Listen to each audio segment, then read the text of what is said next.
For me, it's a cause of some upset that more Anglophones don't enjoy language. Music is enjoyable, it seems, so are dance and other athletic forms of movement. People seem to be able to find sensual and sensuous pleasure in almost anything but words these days. Words, it seems, belong to other people. Anyone who expresses themselves with originality, delight and verbal freshness is more likely to be mocked, distrusted or disliked than welcomed. The free and happy use of words appears to be considered elitist or pretentious. Sadly, desperately sadly, the only people who seem to bother with language in public today bother with it in quite the wrong way. They write letters to broadcasters and newspapers in which they are rude and haughty about other people's usage, and in which they show off their own superior knowledge of how language should be. I hate that, and I particularly hate the fact that so many of these pedants assume that I'm on their side. When asked to join in a "let's persuade this supermarket chain to get rid of their 5 items or less" sign, I never join in. Yes, I am aware of the technical distinction between less and fewer, and between uninterested and disinterested, and infer and imply and all the rest of them, but none of these are of importance to me. None of these are of importance, I said there. You'll notice the old pedantic me would have insisted on none of them is of importance. But I'm glad to say I've outgrown that silly approach to language. Oscar Wilde, and there have been few greater and more complete lords of language in the past 1,000 years, once included with a manuscript he was delivering to his publishers a compliment slip in which he had scribbled the injunction, "I'll leave you to tidy up the woulds and shoulds, wills and shalls, that's and whiches, etc." Which gives us all encouragement to feel less guilty, don't you think? There are all kinds of pedants around with more time to read and imitate Lynn Truss and John Humphreys than to write poems, love letters, novels and stories, it seems. They whip out their sharpies and take away and add apostrophes from public signs, shake their heads at prepositions which end sentences, and mutter at split infinitives and misspellings. But do they bubble and froth and slobber and cream with joy at language? Do they ever let the tripping of the tips of their tongues against the tops of their teeth transport them to giddy euphoric bliss? Do they ever yoke impossible words together for the sound sex of it? Do they use language to seduce, charm, excite, please, affirm and tickle those they talk to? Do they? I doubt it.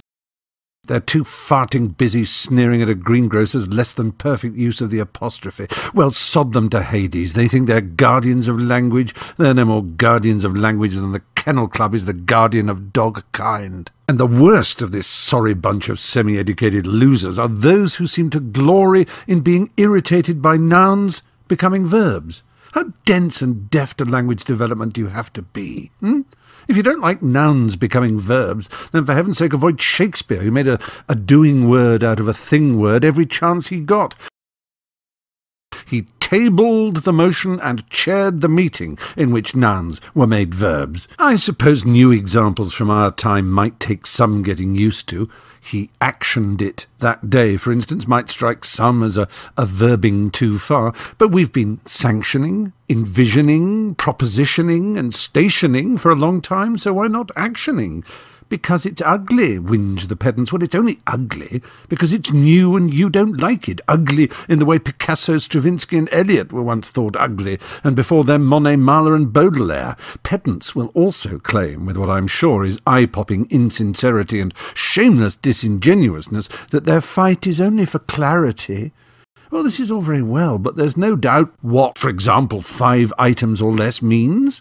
Just as only a dolt can't tell from the context and from the age and education of the speaker whether disinterested is used in the proper sense of non-partisan or in the improper sense of uninterested. No, the claim to be defending language for the sake of clarity almost never ever holds water, nor does the idea that following grammatical rules in language demonstrates clarity of thought and intelligence of mind. Having said this, I admit that if you want to communicate well for the sake of passing an exam or job interview, then it's obvious that wildly original and excessively heterodox language could land you in the soup. I think what offends examiners and employers when confronted with extremely informal, unpunctuated and haywire language is the implication of not caring that underlies it. You slip into a suit for an interview and you dress your language up too. You can wear what you like linguistically or sartorially when you're at home or with friends, but most people accept the need to smarten up under some circumstances. It's only considerate. But that's an issue of fitness, of suitability. It has nothing to do with correctness. There's no right language or wrong language any more than there are right or wrong clothes. Context, convention and circumstance are all. I can't deny that a small part of me still clings to a ghastly Radio 4 newspaper letter writer pedantry, but I fight against it in much the same way I try to fight against my gluttony, anger, selfishness and other vices. I must confess, for example, that I find it hard not to wince when someone aspirates the word, and it is a word, H-A-I-T-C.